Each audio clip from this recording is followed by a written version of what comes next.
The media firestorm whipped up by the federal indictment of Orange County Sheriff Mike Carona has piqued the curiosity of full disclosure.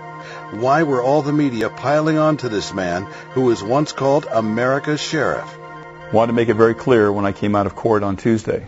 Number one, I'm not guilty.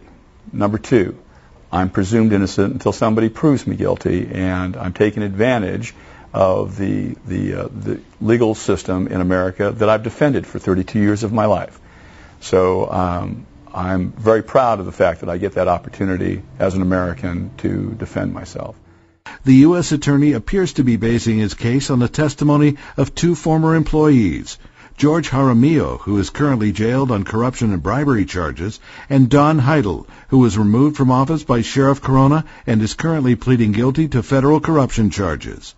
Loyola law professor Stan Goldman suggests that their motivation should be considered suspect. Well, if you've got a situation in which the star witnesses for the prosecution are people who were actually fired by the defendant in the case, you've got a classic example of what often takes place, unfortunately, in a courtroom. A proper judge would always allow, let's say, the defense to bring up whatever even attenuated arguments for bias might exist, because the jury might very well sit back and go, I would believe that guy, but the way he testified and the way he looked at the defendant and the fact the defendant had fired him, I don't know. I'm feeling a little hesitant about that. I think maybe he did it, but that raises a reasonable doubt in my mind.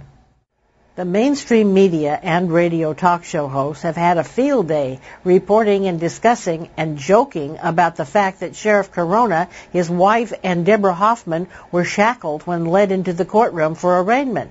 We questioned law professor Stan Goldman if this was a normal arraignment procedure. Now, the problem, of course, with having shackles on during an arraignment, if it's a high publicity case, is that the public might very well see it, and this might be disseminated, and people might very well see this who end up in the jury pool. Is 32-year veteran prosecutor for the Los Angeles District Attorney, a prosecutor, former special assistant DA, and highly regarded grand jury consultant, Anthony Patchett. I believe so that anybody who watches TV is going to presume guilt.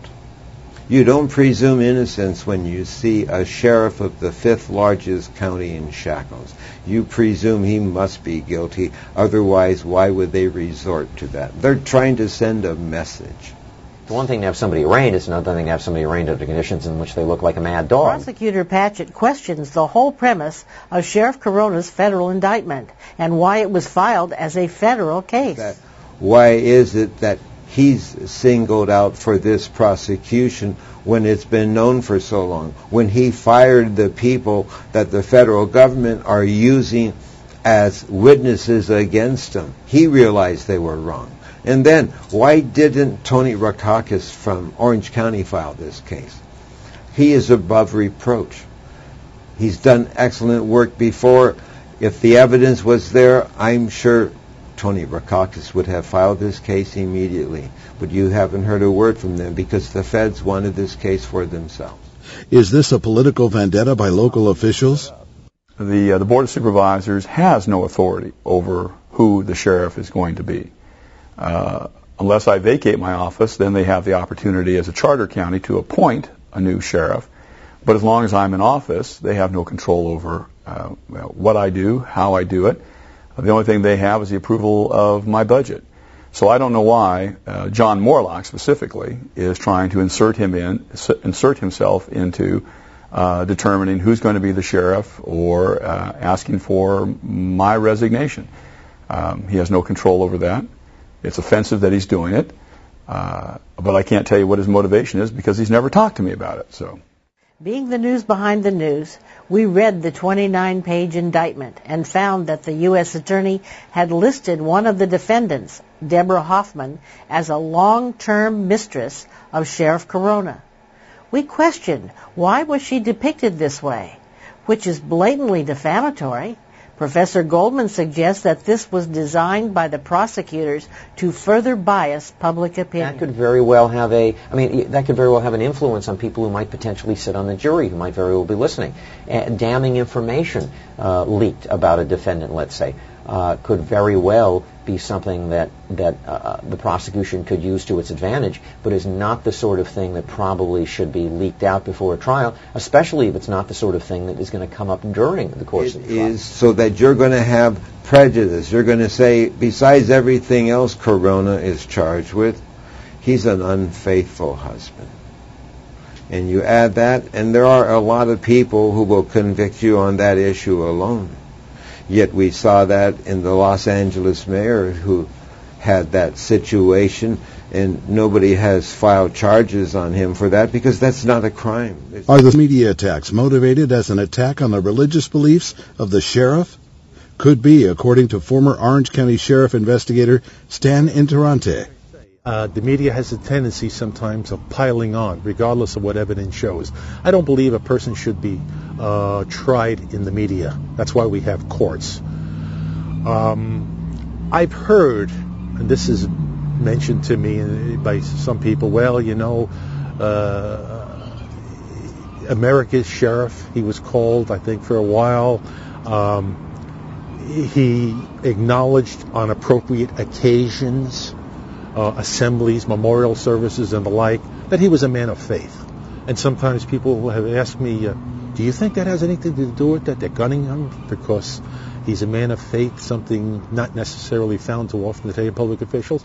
The media has always beat me up about that you know, if I hold myself as some, you know, righteous and pious, you know, person, or I hide behind my relationship with Christ, and I've tried never to hide behind it, and I've never tried to suggest that I'm better than anybody else, or that I am some, you know, religious leader that needs to be followed. You know, just the opposite. I know that, you know, I am a sinner, and I know I've made a lot of mistakes in my life, and that's the beauty of having a relationship with Christ is exactly the people that he brings to the table, and he forgives those sins. Unfortunately, within a certain segment of their media, there isn't a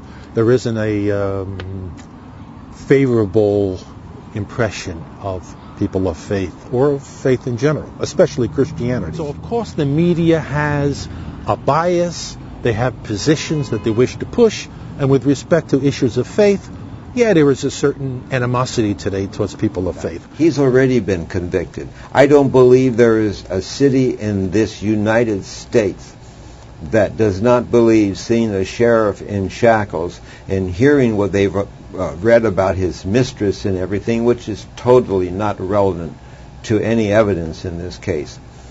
Everybody has been poisoned.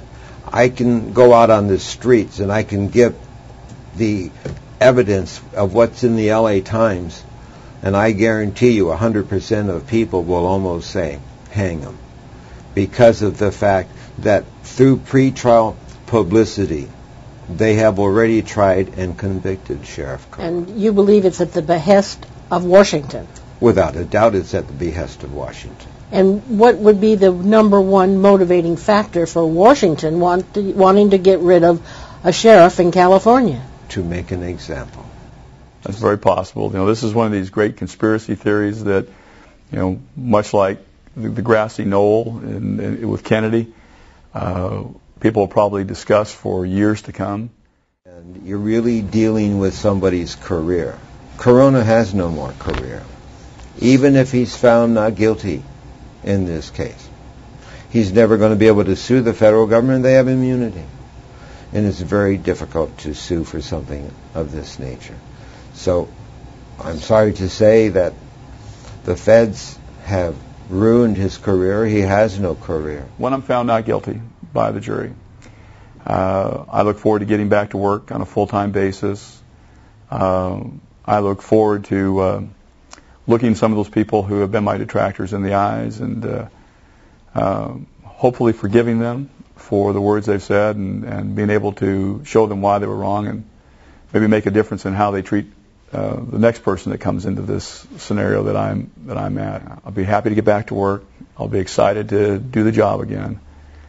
But I can't unring the bell of what everybody else has been saying about me during this entire period of time.